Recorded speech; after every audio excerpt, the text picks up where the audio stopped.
ဒီနေ့တော့မရတော့ဒီနေ့ကျွန်တော်ပြကြပါတော့ဘယ်လိုလဲခုနကဒီညနေကယူမယ်ဆိုတော့ဟိုဆယ်နေတွေ့နေရဆယ်နေပဲဒီညတော့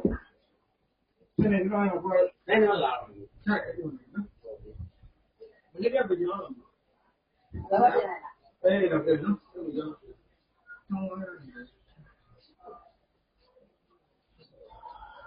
ဘယ်ဘာမှမဆောက်ဘူး